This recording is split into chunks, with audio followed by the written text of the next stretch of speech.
Olá, mulheres! Vamos para mais um devocional. Sextou e por isso eu vou colocar uma música bem animada no final.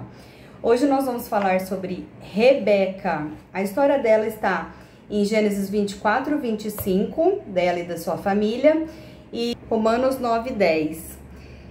E não somente esta, mas também Rebeca, quando concebeu de Isaac, nosso pai.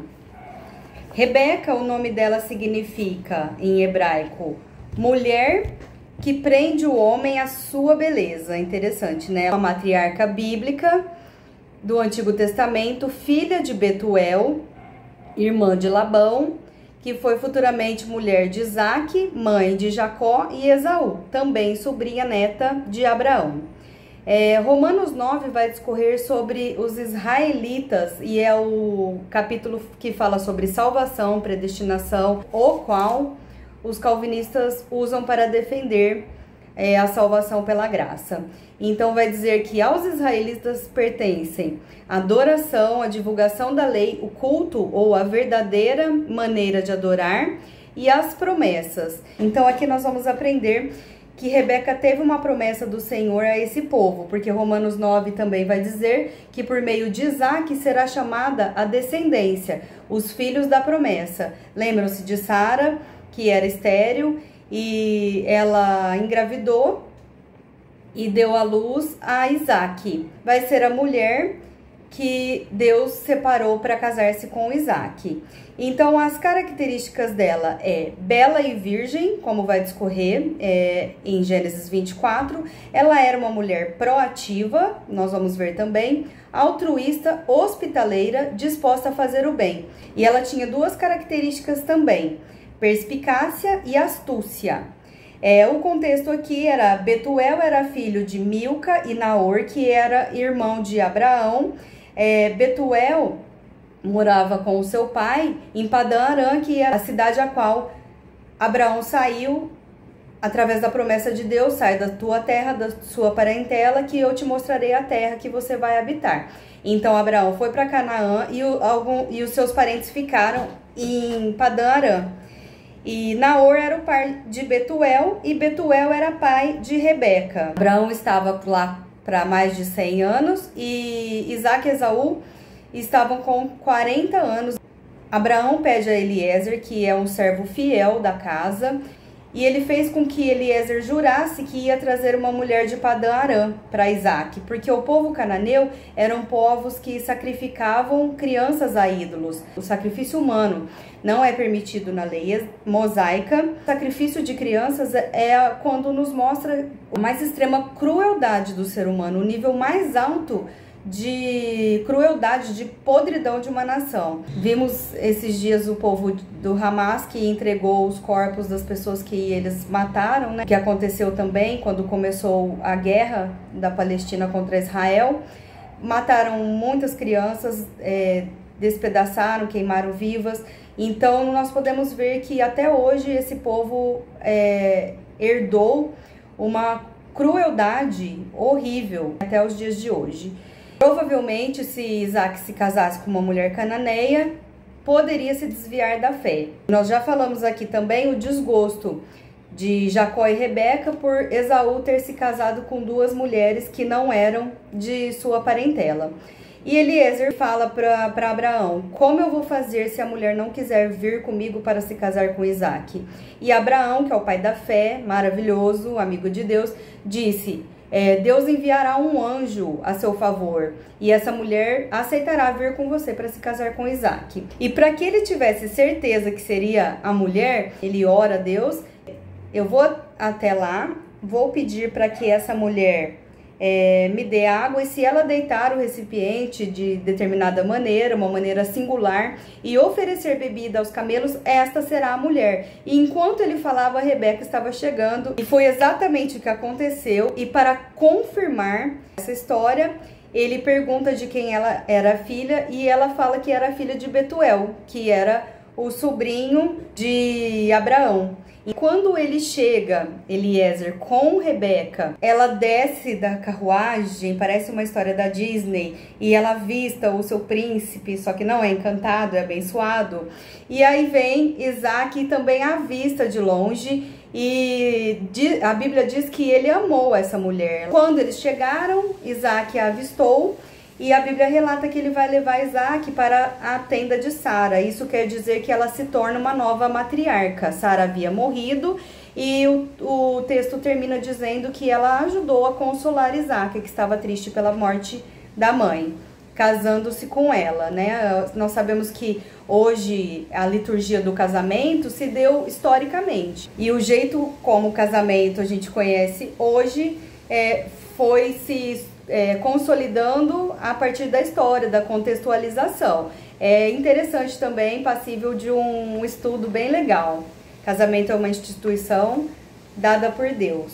Então, diante de uma situação linda, maravilhosa, esse romance, eu convido vocês a passearem em Gênesis 24, 25, 26, para poder ver detalhes dessa história maravilhosa, um lindo romance. E depois do casamento de Isaac e Rebeca, no caso, vai falar dos descendentes de Isaac. Aí a Bíblia vai falar aqui, a partir do versículo 19, que a geração de Isaac foi essa. Abraão gerou Isaac.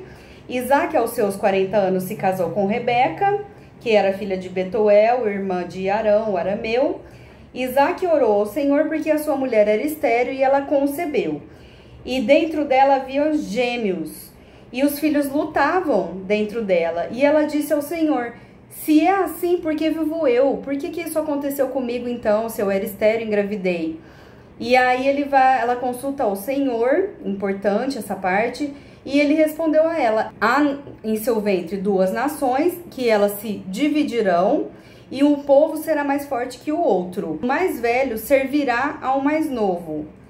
E cumprindo-se isso, ela deu à luz aos gêmeos. O primeiro era peludo e vermelho, e ele se chamou Esaú, peludo. E o segundo nasceu segurando o calcanhar do irmão. Já era o enganador desde já. Nós podemos perceber, né, que com a atitude dela depois, e Labão, seu tio, que esse comportamento enganador estava em sua família, pertencia à sua família. Jacó foi chamado de Jacó porque o significado é enganador. E agora vem a segunda parte dessa história, que é a parte triste. É o que acontece, o que a gente deve aprender com Rebeca, o que não fazer. Já existia essa predileção que a gente sabe que pode trazer muitos problemas entre a família. E neste momento, Isaac já estava velho, cego. Ele chama Esaú, pede para que ele vá caçar, traga uma caça bem saborosa.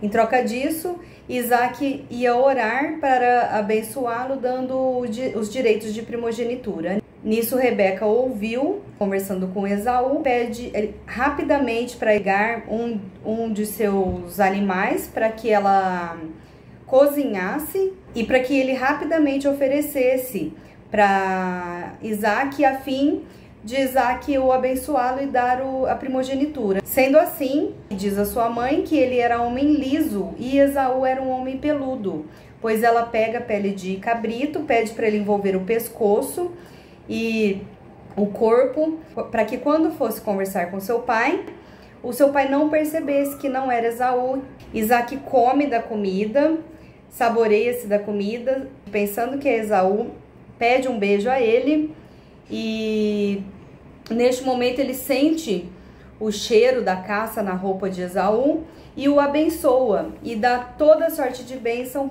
Logo em seguida, enquanto acaba isso, Esaú prepara a comida e leva para o pai, achando que vai servi-lo e vai receber a primogenitura. É quando Isaac percebe que foi enganado. Ele diz a ele: acabei de comer, quem era aquele que me trouxe a comida que eu acabei de abençoar? Aí Esaú clama por ele: acaso não ficou nenhuma bênção para mim, pai? E aí se cumpre a promessa que Deus fez a Rebeca, porque Deus não é um homem para que minta, nem filho do homem para que se arrependa. Ele abençoou Jacó, como havia dito, e Isaac fala para Esaú que ele vai servir ao irmão, que as armas todas ficarão a pertence dele e que ele servirá ao irmão. E Esaú chora e depois começa a planejar a vingança, a morte de Jacó, quando Rebeca diz a Jacó para que ele volte a Padã Arã. Lembra-se da história, quando ele se casa com Raquel, ele vai para Padã Arã para fugir do seu irmão que planejava matá-lo. Qual foi a falha de Rebeca aqui? Se Deus prometeu, ele é fiel para cumprir, não devemos fazer nada com a força do nosso braço. Ela deveria ter aprendido com a história que com certeza ela ouviu de Sara, apesar dela não saber o que ia acontecer no final com a história de Ismael, mas ela deveria saber que não deveria fazer as coisas com a força do próprio braço. A Bíblia diz assim que maldito é aquele que confia no próprio homem, maldito é aquele que faz as coisas de acordo com o próprio braço, que seja considerado descrente. Então a postura dela, de enganadora, de astuta aqui, foi praticamente a da serpente. Ela enganou o filho e consequentemente o pai. E a falta de prioridade, porque devemos priorizar a Deus e respeitar em primeiro lugar o nosso marido. Ela enganou o próprio marido. E lá em Isaías 59, vai dizer que o pecado nos separa de Deus, que Deus vira o rosto, ele não gosta de olhar para o pecado. E o pecado que Isaías vai discorrer aqui é principalmente a mentira, aqueles que não buscam a verdadeira justiça e se ilude. Quando estudamos o ano passado as mentiras que as mulheres acreditam, nós aprendemos bem que o que diz assim que muitas coisas não são verdade, que a gente acredita em muitas mentiras. E Isaías vai exortar acerca desse povo, que eles faziam maldade baseada em mentiras, em ilusões que eles inventavam. Davi, que conhecia muito bem a Deus, vai explanar no Salmo 101:7, que ele vai dizer a verdadeira postura dele como um servo de Deus, que ele quer buscar a perfeição e não conhecer o mal. E ele diz assim: o que usa de engano não ficará dentro da minha casa, e o que profere mentiras não estará firme perante aos meus olhos. Então, o comportamento de Davi é expressando que ele se comportaria conforme Deus se comportava, que Deus não gosta de olhar para o pecado, e que ele odiaria as mentiras também como seu próprio Deus. Então, Raquel foi inconsequente, pensando que as suas mentiras poderiam sim cumprir a promessa de Deus, porque Deus não mente, Deus cumpre as suas promessas, mas ele faria um jeito o qual teria bênção para todo mundo, não criando uma rivalidade provavelmente entre os seus filhos. Lembra-se do choro de Raquel? Raquel chorou pelos 2 filhos. Essa predileção acaba um filho sendo abençoado e o outro amaldiçoado. O mais velho poderia servir ao mais novo, mas com o coração disposto. E ela foi inconsequente e imatura. Gente, maturidade não tem nada a ver com idade, não tem nada a ver com o nosso tempo de conversão. Se nós abrirmos o nosso coração, Deus vai trabalhar. Se nós não abrirmos o coração, não queremos conhecer a Deus, não queremos aprender com a interdependência, aprender com os nossos irmãos, com os nossos líderes, isso não nos leva a uma vida de maturidade. Então ela foi infantil também. Em Efésios 4:14 vai dizer assim: para que não sejamos mais como crianças, levados de um lado para o outro pelas ondas, nem jogados para cá ou para lá por todo o vento de doutrina, e pela astúcia, aí ó, a característica deles, enganadores, astuciosos, e esperteza de homens que induzem ao erro. Sabe o que aconteceu? Sabe qual a consequência disso? Rebeca nunca mais viu o seu filho, porque ele teve que sumir para que não fosse morto por Esaú, por ela ter criado essa rivalidade. Essa foi a consequência do pecado dela. Quando Jacó volta a Arã, Rebeca já havia falecido, e Esaú foi se feito Edom, né, quando ele deu a sopa vermelha, o nome dele mudou para Edom. Sabe o que aconteceu com Edom? Se formos estudar profundamente, Edom foi o povo que rejeitou Judá. Judá era uma representação de Jesus, porque lembra do leão da tribo de Judá? Jesus veio da genealogia de Judá, que foi um dos filhos de Jacó. Então Edom, o povo de Esaú, rejeitou Judá, Quando Jerusalém foi capturado, eles entregaram os bens de Jerusalém para Babilônia. Nós sabemos que Babilônia foi um dos piores inimigos que Israel já teve. As consequências do pecado de Rebeca foram essas. Ela foi movida por essa perspicácia e essa astúcia, por querer fazer cumprir a vontade de Deus.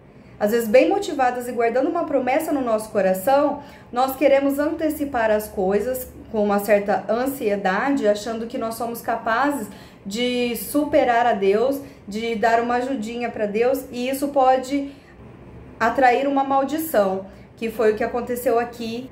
Lembram-se da metamorfose da borboleta? Ela é uma lagarta, existe um tempo certo para acontecer todas as coisas. Ela vira um casulo, e tem um tempo de casulo para que ela possa amadurecer e transformar de lagarta para borboleta, suas asas crescerem e firmarem a ponto dela poder fazer o esforço para sair do casulo, e esse esforço ajuda as suas asas a se fortalecerem para abrir uma longa asa para poder voar. Exige uma certa paciência. A ansiedade pode, por muitas vezes, fazer sair do propósito de Deus. Domínio próprio faz com que nós possamos agir de acordo com a vontade de Deus. E domínio próprio é um fruto do Espírito, o qual nós conseguimos através da oração, leitura da palavra e comunhão. E também o que já dissemos aqui, por ser uma ajudadora idônea, ser uma pessoa que influencia para o bem, né? Ela foi bem motivada, Deus havia falado para ela, havia dado a promessa sim, ela era uma mulher de Deus, porém, infelizmente, ela se perdeu nessa astúcia, nessa ansiedade de resolver o quanto antes, trazendo essa certa consequência desagradável, que foi a rivalidade dos irmãos. E, infelizmente, Rebeca incitou essa rivalidade, mas nós vemos depois que ela pode ter se arrependido, mudado o seu caminho, como Jacó, passou de Jacó a Israel, teve uma conversão, porque o seu final diz que quando ela morre, ela é enterrada junto aos seus ancestrais, né? Como já estudamos aqui, a pessoa quando era má, ela morria muitas vezes comida por animais e não tinha nem os seus ossos para enterrar. Então nós sabemos que o final da vida de Rebeca foi um final feliz, apesar de infelizmente ter incorrido ao erro. Mas provavelmente ela amadureceu tardiamente, poderia ter sido madura antes. Num livro que eu li, Marta Pisse vai falar de, infelizmente, as mulheres não amadurecerem, porque as mulheres deveriam já viver Tito 3, que fala para as mais velhas e experientes ensinarem as mais novas a amar o seu marido, a serem boas donas de casa, a não ser dada ao vinho. E infelizmente nós vemos que as mulheres, muitas vezes na igreja, não são talvez ensinadas por seus líderes como deveriam ensinar, ou não querem aprender, né? É muito comum você ouvir falar assim, uma pessoa: ai, mas eu sou mais velha que você, eu sei mais coisa. Ai, mas eu tenho mais anos de conversão do que você. E isso é uma mentira do diabo, porque nós somos seres humanos falhos e nós sempre teremos o que aprender. Haja vista que Israel era um homem de Deus, era um patriarca, então foi enganado. Nós devemos conhecer perfeitamente a Deus para nos conhecer as pessoas, para que a nossa atitude seja correta diante do nosso Deus e para que tenhamos um feliz fim. Excelente dia, Deus abençoe e conserve mulheres sábias, maduras, para que nós possamos ensinar as mais jovens e inexperientes. Amém? Excelente dia. Basta uma palavra do meu Deus para um milagre acontecer. O tempo e a distância não vão resistir. Se Ele falou, Ele vai cumprir.